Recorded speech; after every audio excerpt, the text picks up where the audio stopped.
level of racing that he's achieved is extremely rare. Matoli's a monster! Matoli wins the sprint! Oh, what a horse he is! The mighty Matoli! Hi, everybody, and welcome to Spa Babies, presented by Spendthrift. I'm Dan Illman, along with Nicole Russo, and we'll kick off the $1 Pick 6 at Saratoga on Wednesday with race number 5. Here's the field for a 5.5 furlong maiden auction special weight for 2-year-old fillies. Now, when I say maiden auction, this race is restricted for horses that sold or were bought back for $50,000 or less in their most recent sale, and several of these horses just qualify, Nicole. Yeah, and sometimes these races, that's a, interesting handicapping angle to look for a horse that just qualified selling right near the edge of that range. Sometimes you want to look for some horses dropping out of open maiden spatial weight company into these sort of conditioned races, which keep horses at a pretty level playing field and create some interesting betting angles. Let's take a look at the number 1, Callie's Passion. This is one of 2 first-time starters in the race by Outwork, who wins 12% with juvenile debut runners. Callie's Passion sold for $28,000 as a yearling. There's a lot of route in this pedigree, although the second dam was a juvenile debut winner, and this last workout, very impressive. 59 and change for trainer Joe Sharp. Yeah, a bullet work down at the training center by Churchill Downs for Joe Sharp, who's got a couple in this race. Callie's Passion, I think, is a little bit of a mixed bag. I think you look at her pedigree, and she might prefer some more ground, and drawing side can be intimidating for a first-time starter, but does have that bullet work and gets Tyler Gaffalione, who was riding at the top of his game at the Churchill meet that concluded a couple of weeks ago. Number 2 is You Glow Girl, going out for trainer Brad Cox. Fabian Pratt takes them out. This is one of the horses that just gets in under the restriction. $50,000 yearling at the most recent sale. And first crop sire Gervin has gotten off to a red-hot start. He's 4 for his first 10 with first-time starters. Yeah, and those 4 winners include Devious Dame, who won the Astoria at Belmont, who we'll hope to see this meet.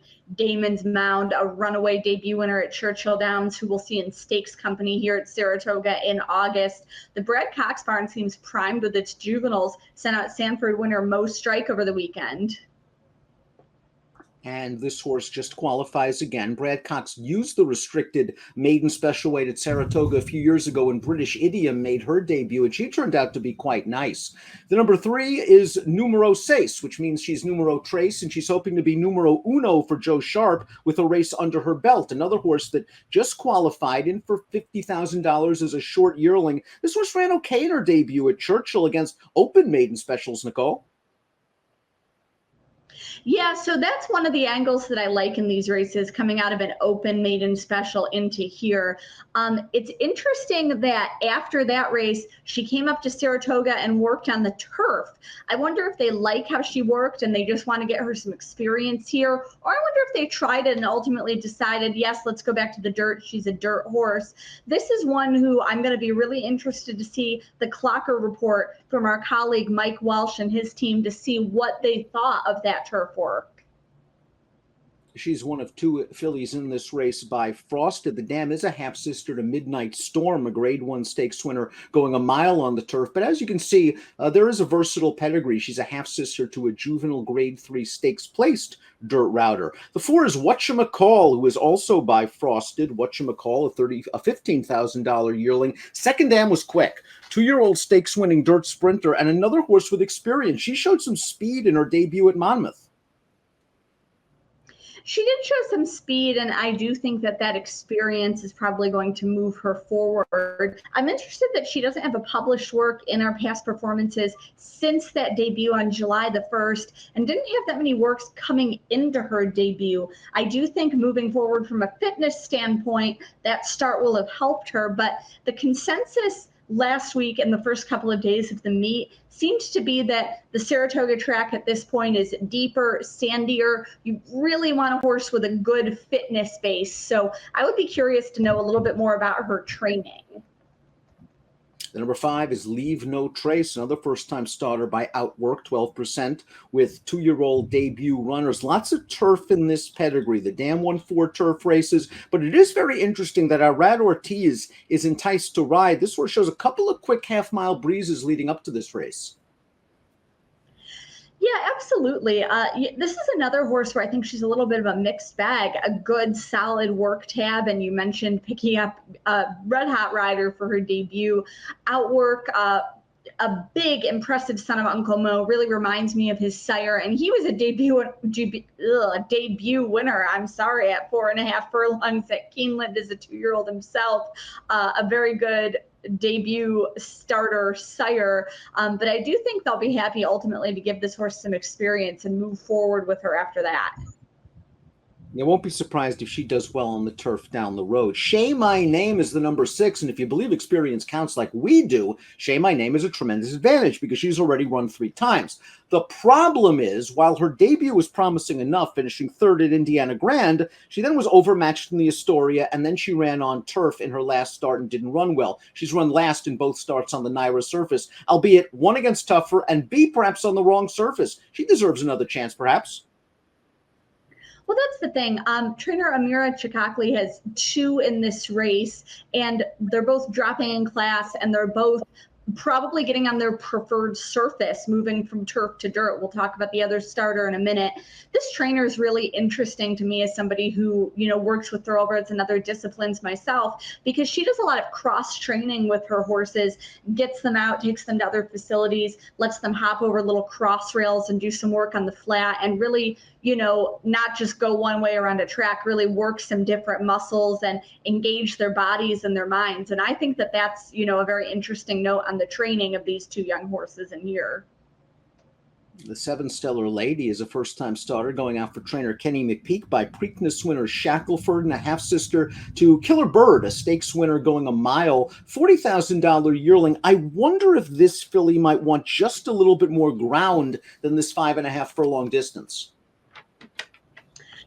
I do ultimately think so, but I don't think she's beyond the realm of possibility here. A nice solid work tab under her for Ken McPeak, who knows how to pick out bargain horses and knows how to place horses. This one might be a little bit higher quality than that, $40,000 price tag, might imply, because you look at Ken McPeak's history of picking out nice horses at bargain prices, and this could turn out to be another one. 2 New York breds round out the field. The 8 Dark and Stormy goes out for trainer Rudy Rodriguez. This one's by Majestic City, who only wins 3% with juvenile debut runners, but there is speed on the bottom of this pedigree. The dam was stakes place sprinting. The second dam, a 5-time stakes winning turf sprinter. This one breezed in 10 and change at a May auction at Face It Tipton. Yeah, and sold up at that May auction from her yearling price, so looks to be heading the right way. I would like to see the sire connect with a few more first-time starters with debut wins, but a lot of speed ultimately on both sides of the pedigree, and Rudy Rodriguez can connect at a price. And completing the field is the number 9, Our Rosie Diamonds. Now, this filly has dirt in her pedigree. She made her debut on turf. She did not have a good trip. Now she's getting on the dirt, and that's where her dam won sprinting as a 2-year-old. Yeah, I think this one, the second starter for the barn that's moving from turf to dirt, ultimately getting on her preferred surface for sire Bellamy Road, a very good 2-year-old sire. You mentioned that the dam was a winning sprinter at 2, and Javier Castellano came out flying this meet and enticed to pick up this mount. I think there's, quite a lot of interesting things about this horse. Well, let's take a look at our top selections for Wednesday's Spa Baby Race presented by Spendthrift. I like where you're going. You're going to get value on the 9, Our Rosie Diamonds, and she ticks a lot of boxes that we look for at Spa Babies. Experience, and now she's switching perhaps to a preferred surface. Absolutely. I do think this is a wide open race. You heard us with several of these horses saying maybe wants more distance, maybe wants a different surface.